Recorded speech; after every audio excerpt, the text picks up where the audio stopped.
Hello, we are the IEEE Earendil Rover team from the Eskişehir Technical University. We are interdisciplinary student team work on the planetary exploration systems and unmanned ground vehicles. Our team was founded in November 2023 under the IEEE student branch of the Eskişehir Technical University. Since then, we have gained hands-on competition experience by placing third in the delivery task at the Anatolian Rover Challenge Junior 2024 and winning first place overall at ARC Junior 2025. Building on this experience, we are now developing a larger and more capable rover platform for more advanced mission tasks. Our team includes more than 30 active members working across mechanical hardware, software, science, and project management units. For astronaut-related tasks, selected members are trained throughout mission, produce, practice, hardware familiarization, and emergency response rehearsals. The mobility system of our rover consists of the chassis, legs, wheels, and differential bar mechanism. The chassis is 60 by 80 by 25 cm and made of welded 20 by 20 mm steel box profiles.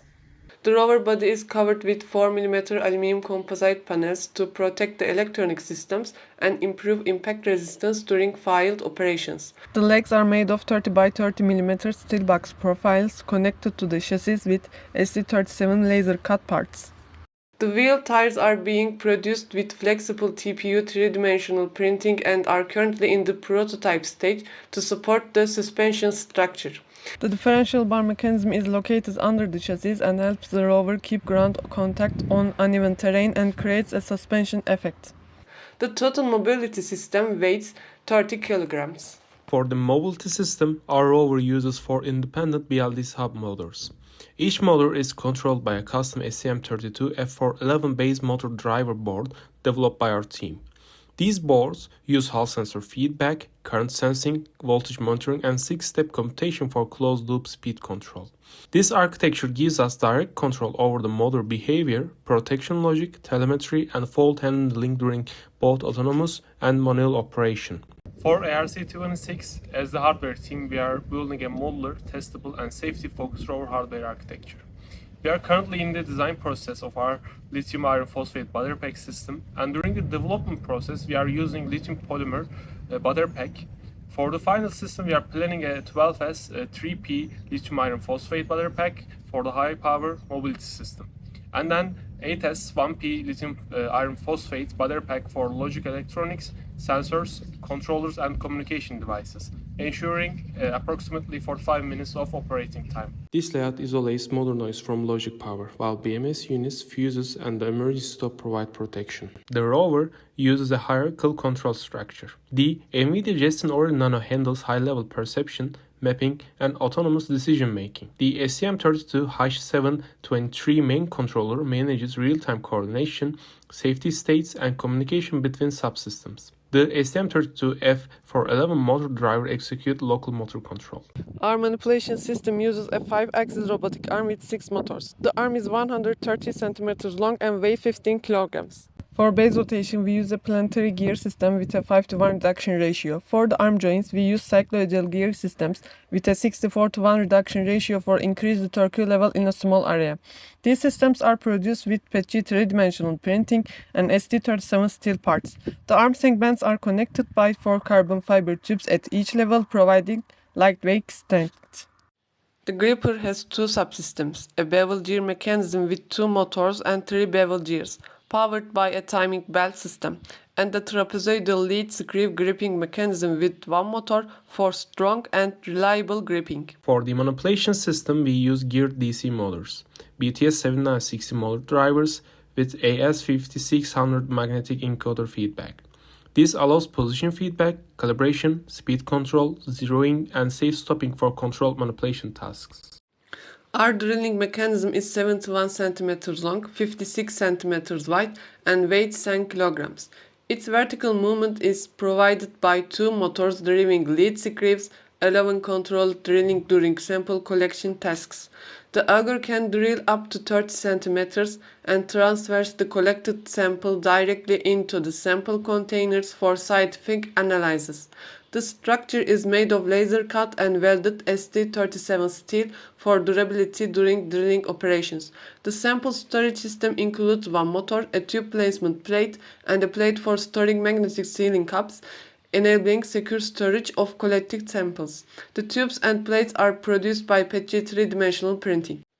All steel-based components are currently used for rapid prototyping and early testing, and will be replaced with aluminum in the final design to reduce weight.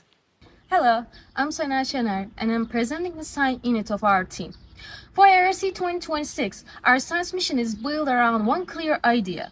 We do not only want to identify the soil, we want to understand how the soil behaves against our rover. Our selected region is inspired by Athabasca valleys. Especially it is young lava-draped plain-like surfaces.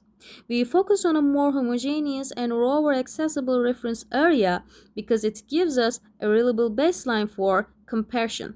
Our main hypothesis is simple but powerful. Two Mars-like surface units may look similar, but they may not behave the same during rover sampling. One surface may resist drilling more, require higher motor current, or produce less sample in the same time. This is also useful for real Mars exploration because rover response data helps connect surface measurements with drilling, mobility, and sample collection conditions. To support this, we use three side hypotheses: mechanical resistance difference, excavation efficiency difference, and short-term water behavior difference. TOM-C combines a transparent sealed container, LED illumination, a light sensor, environmental sensors, and a current sensor on the sampling motor. In the field, we keep the procedure simple. The rover collects and seals two samples while recording current sampling time and optical response. The detailed comparison happens in the laboratory phase.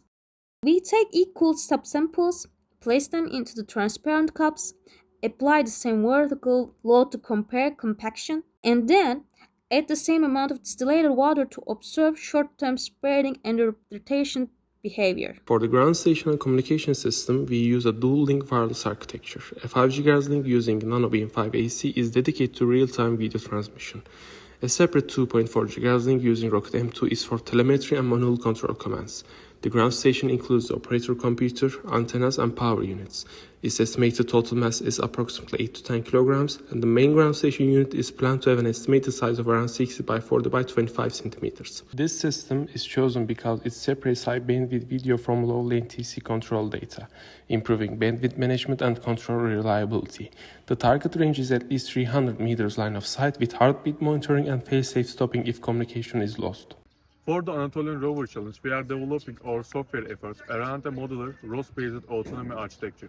Our goal is to build a software infrastructure that can be validated both in simulation and in field condition, and that can be used in the competition.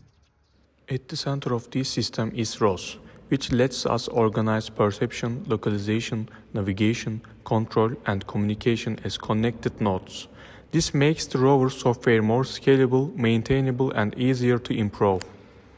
For perception, we use different methods depending on the task. We use OpenCV for lightweight image processing, Arc'26 for marker-based localization and mission scenarios, and YOLO-based models for object detection and task-related visual classification. For navigation, we are developing a hybrid structure that combines RTK GPS-based waypoint tracking with Nav2 and custom nodes. On the localization side, we use dual GNSS, NavSat transform, and EKF-based sensor fusion within robot localization to improve global positioning and local stability. For obstacle avoidance, we use 2D LiDAR, stereo depth data, and local planar logic. This part is still being tested with the goal of allowing the rover to respond safely to nearby obstacles while moving toward GPS targets. Before field deployment, we test these systems in gazebo simulation to observe behavior, detect integration problems early, and reduce risk. For monitoring and control, we use Foxglove Studio as our ground control station. It allows us to track camera feeds, LiDAR data, localization outputs, sensor streams, motor control data, and autonomous or manual driving states from a centralized interface.